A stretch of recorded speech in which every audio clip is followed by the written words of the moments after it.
സംഭവം നടന്നത് രാത്രിയിലാണ്, ഉറക്കത്തിൻ്റെ ഇടയിൽ കൂടെയാണ്. ഞാൻ ഉറങ്ങുകയായിരുന്നു. ഒരു പ്രേതവോ അല്ലെങ്കിൽ ഒരു ഗോസ്റ്റോ എൻ്റെ മുമ്പിൽ വന്നതായിട്ട് ഞാൻ വിശ്വസിക്കുന്നില്ല. എൻ്റെ അവബോധ മനസ്സിലുള്ള ചില ചിന്തകൾ ചിലപ്പോൾ രൂപം പ്രാപിച്ച് വന്നതാകാം.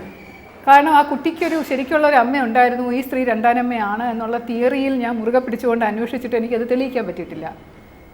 അങ്ങനെ അയാൾ, അതായത് ഈ കുട്ടിയുടെ പിതാവ് നേരത്തെ ഒരു സ്ത്രീയെ കല്യാണം കഴിച്ചതായിട്ട് ചരിത്രമില്ല. ഈ കുട്ടിക്ക് വേറൊരു അമ്മ ഉണ്ടായിരുന്നതായിട്ടും ചരിത്രമില്ല. ഈ കുട്ടി ഈ സ്ത്രീയുടെ തന്നെ മോള് തന്നെ ആയിരുന്നു. അതുകൊണ്ട് എൻ്റെ ആ ചിന്ത തെറ്റായിരുന്നു. കുട്ടിയുടെ അമ്മ തന്നെയാണ്. പിന്നെ ഞാൻ വിചാരിച്ചു ചിലപ്പോൾ കുട്ടിയുടെ ബന്ധുക്കൾ അമ്മൂമ്മയായിരിക്കും. കുട്ടിയുടെ അമ്മയുടെ അമ്മൂമ്മയുടെ സ്ഥാനത്തുള്ള സ്ത്രീ ആയിരിക്കും. അവരായിരിക്കും കുഞ്ഞിൻ്റെ വിഷമത്തിൽ വന്ന് എൻ്റെ അടുത്ത് പറഞ്ഞതായിരിക്കും. എന്താണോ ഏതാണോ എന്നൊന്നും എനിക്കറിയില്ല. പക്ഷെ ഒരു സ്ത്രീ വന്ന് നിന്ന് എൻ്റെ അടുത്ത്, ഇങ്ങനെ നല്ല ഐശ്വര്യമുള്ളൊരു സ്ത്രീ വന്ന് നിന്ന് എൻ്റെ അടുത്ത് മാഡം എന്ന് വിളിച്ച് തന്നെ സംസാരിച്ചു. അപ്പോൾ എനിക്കത് സ്വപ്നത്തിൽ കാണുന്നതാണെങ്കിലും ഞാൻ ആ സംഭവം നടക്കുമ്പോൾ എനിക്ക് ശരിക്കുള്ള ഒരു സംഭവമായിട്ടാണ് എനിക്ക് തോന്നിയത്.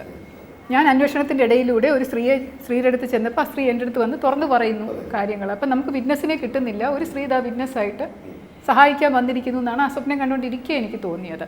പിന്നെ പിറ്റേ ദിവസം ഉണരുമ്പോഴാണ് ഞാനത് ശരിക്കും സംഭവമല്ല, സ്വപ്നമായിരുന്നല്ലോ. പക്ഷെ നമ്മൾ ചിലപ്പം രാത്രി കാണുന്ന സ്വപ്നങ്ങളൊന്നും പിറ്റേന്ന് ഉണരുമ്പോൾ ഓർക്കാറില്ല.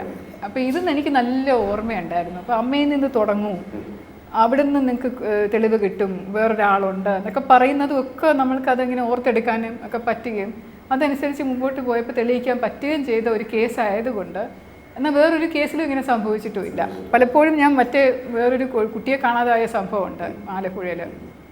5 വയസ്സായ നല്ലൊരു മോനെ കാണാതായി. അതും ഞാൻ അതുപോലെ ആത്മാർത്ഥതയോടുകൂടി ഉറക്കം നഷ്ടപ്പെട്ട് ഒരുപാട് കഷ്ടപ്പെട്ട് അന്വേഷിച്ചതാണ്.